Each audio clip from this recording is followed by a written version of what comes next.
Now, on the body, we have the structure of the nephron.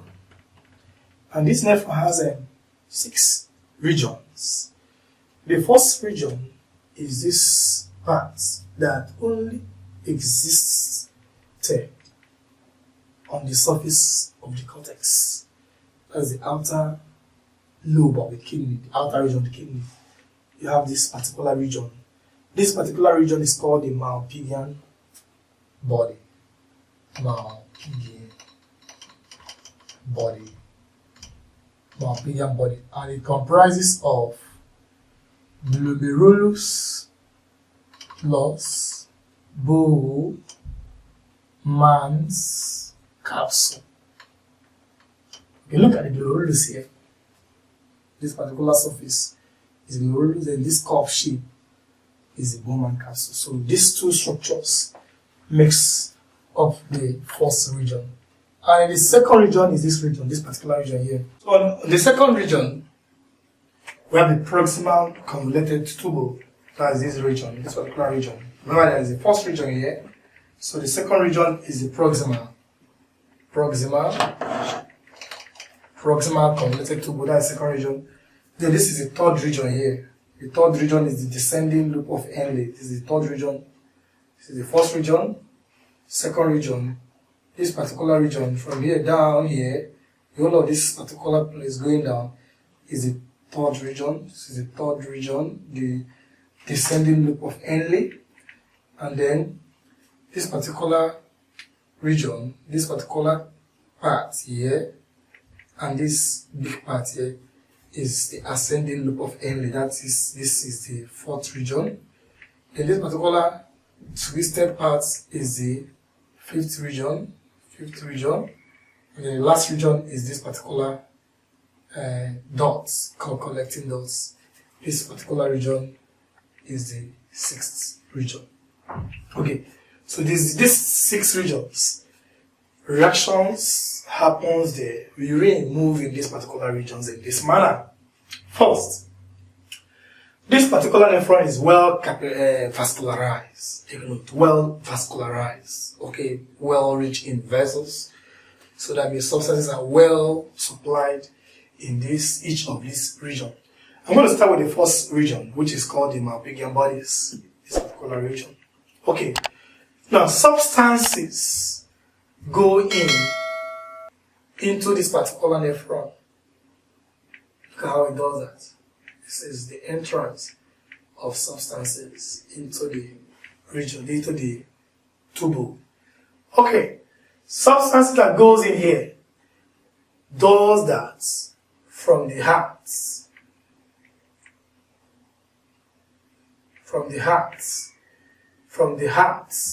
Heart is a particular organ that pumps blood. So blood coming from the heart to any organ. You know that when the heart pumps blood to organ, that is a clear case of pulmonary circulation.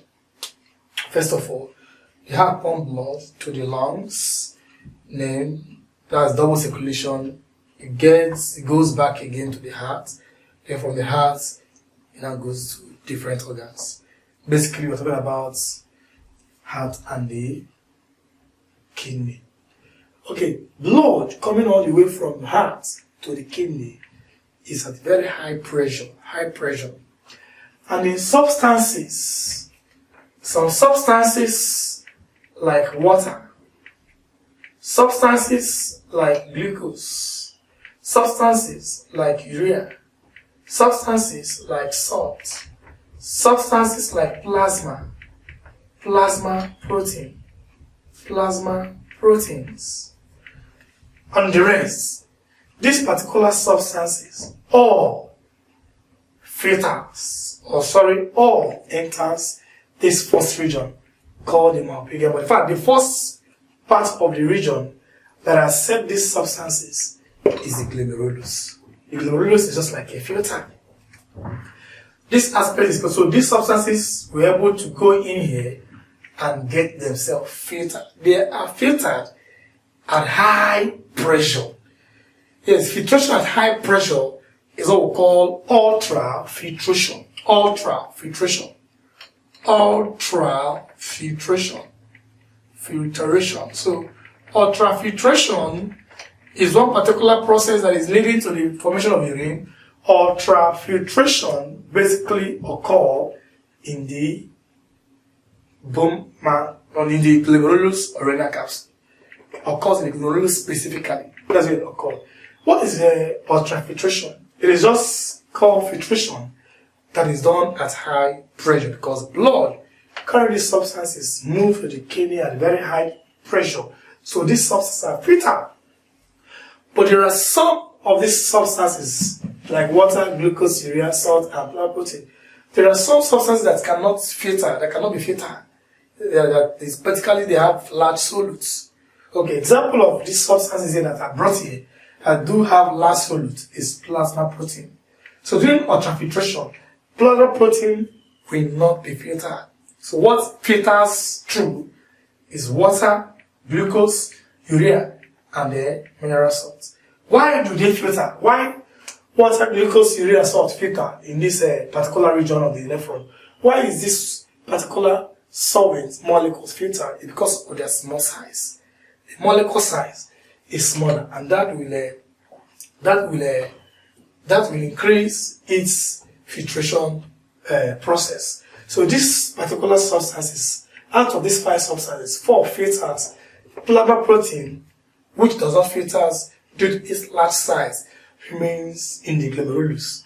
And then these substances that filters that will actually pass through this particular region, and before going to this next region, this substance that filters through here before going to this particular region is called filtrate, or we can call it a glomeruli or glomeruli filtrates. What is glomeruli filtrates?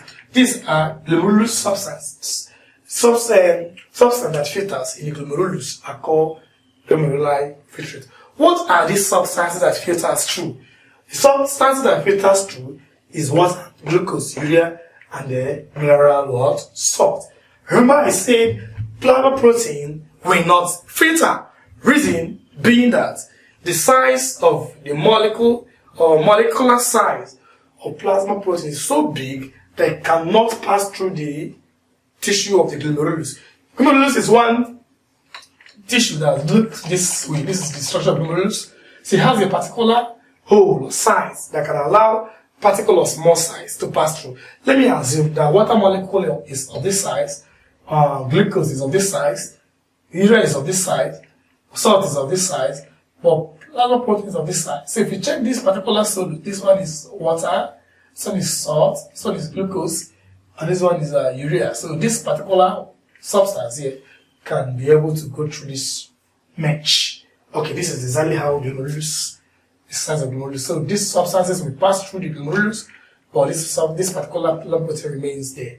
Okay, then those filtrates that passes through, those substances that passes through the glomerulus eventually becomes glomeruli filtrates. Please take note of them. Water, glucose, urea, and salt are called glomeruli filtrate because these substances passes through the glomerulus.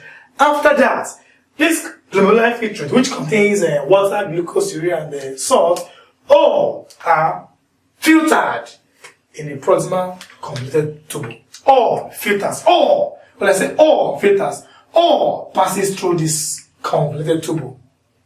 And once all passes through, including water, glucose, urea, salt, all pass through.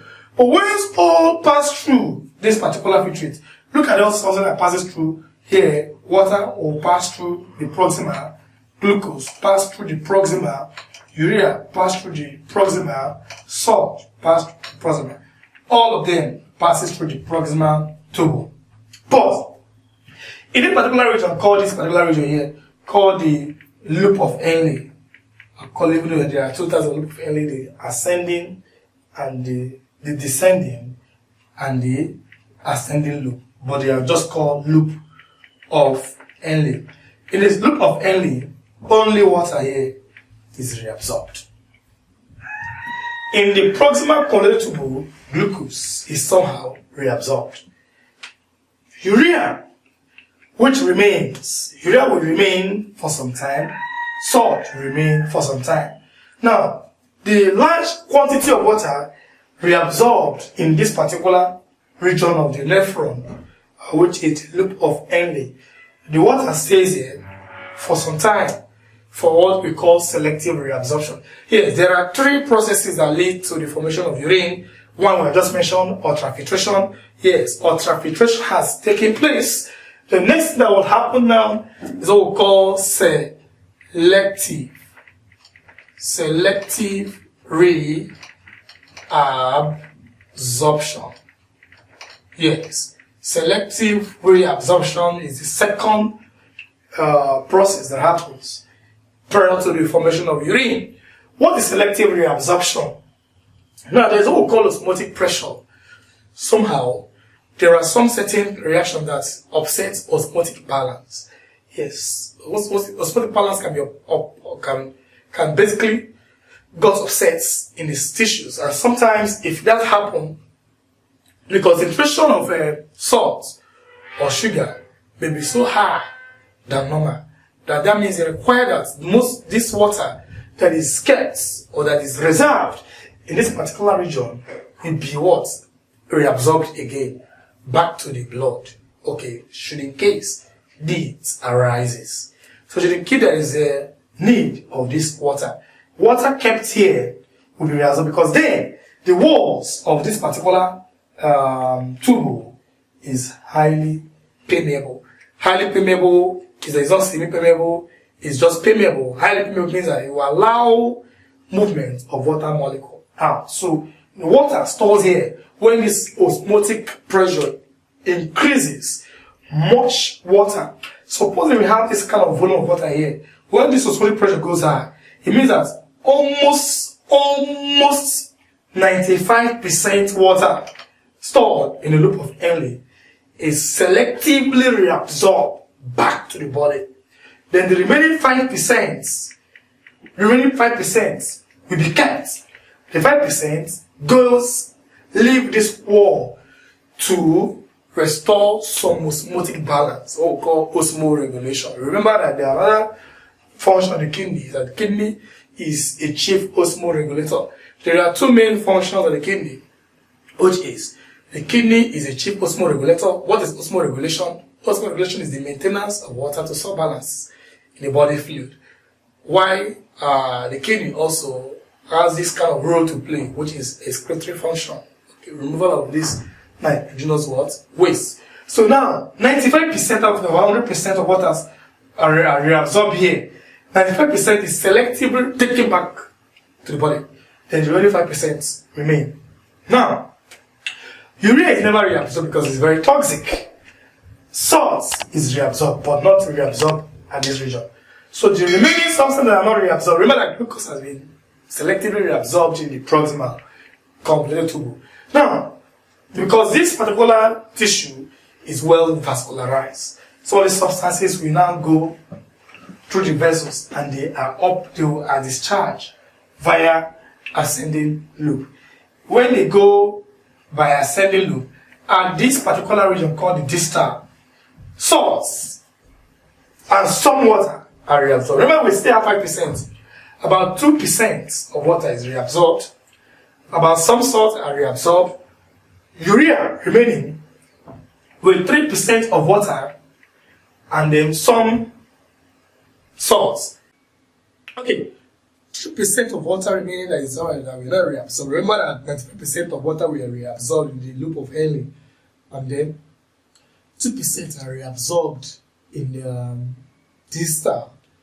Then the remaining percent combined with the urea, and then some of the mineral salt remaining, and then there's some kind of tube last secretion, some reaction that creates creatine in the tube now combined with this salt, urea, and then 3% of water, which eventually makes up to become urine. Everything urine is formed in this particular region. Any substance that is not reabsorbed here eventually mixes to become urine. So calculatively, this particular substance, urine, is water plus salt plus hormones from creatine, hormones plus urea, and even plus uric acid. This uric acid is a result of breakdown of nucleic acid.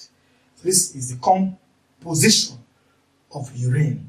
So this urine from after the last reabsorption in distal, this urine have to trickle this particular dot from here down here. It's called collecting dot. So this urine is collected from the collecting dot.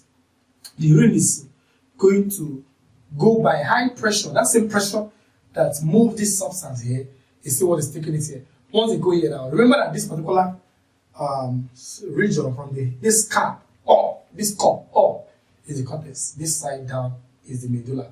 The urine trickles down, trickles down, trickles down, trickles down, trickles down, and then at the apex of the pyramid called the papilla, this place is open where this urine leave the tubule to the pyramid. In the pelvis, it is the pelvis that this papilla opens. So papilla is within the pyramid. So once it is open, the urine trickles out from the tubule and then finds itself at the pelvis.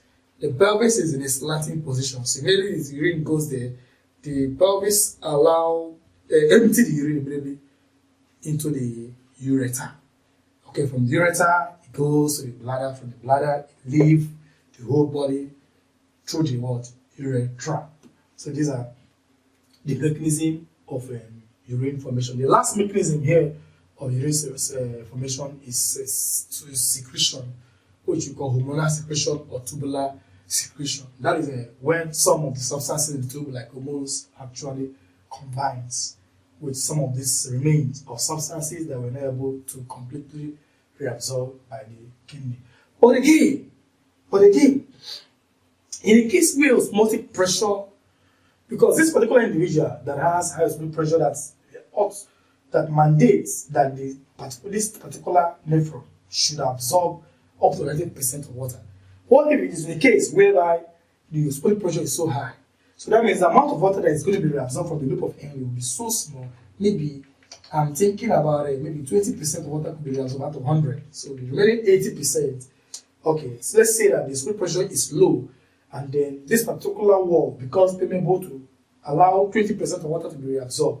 That means the water that will be left in this tubule is 80%. So when some of this water are reabsorbed here, now that the amount of urine that this particular individual will produce will be so large, and also in that same case diluted. So we have more water than mineral salt and urea. So this particular individual produces more dilute urine than if the osmotic pressure is high, where almost 95% of water is reabsorbed. The individual tends to produce concentrated and scanty urine. These are what happened. I think we also talk about this during a video in homeostasis. We will talk about concentrated urine and diluted urine. Okay, this is how the mechanism of action of the nephron. Basically, in urine flow, look at the flow of urine. The first region of the nephron where urine flows is in the Malpighian body. After the Malpighian body, the next is proximal collectible. After that, the next is loop of Henle, which could be ascending before going to, which could be descending before going towards ascending. The next place it goes is the distal. The next place it goes finally is the collecting dot. Collecting dot happens to be the last bus stop for flow of urine. From collecting dot, urine now leave this particular region, this nephron, entirely, and now enter into the pelvis. Okay, in my last objective, that would be formation of urine, even though some of these urine formations are explained because urine basically are formed in this tissue. But I'm going to just discuss that urine formation briefly before we end this video.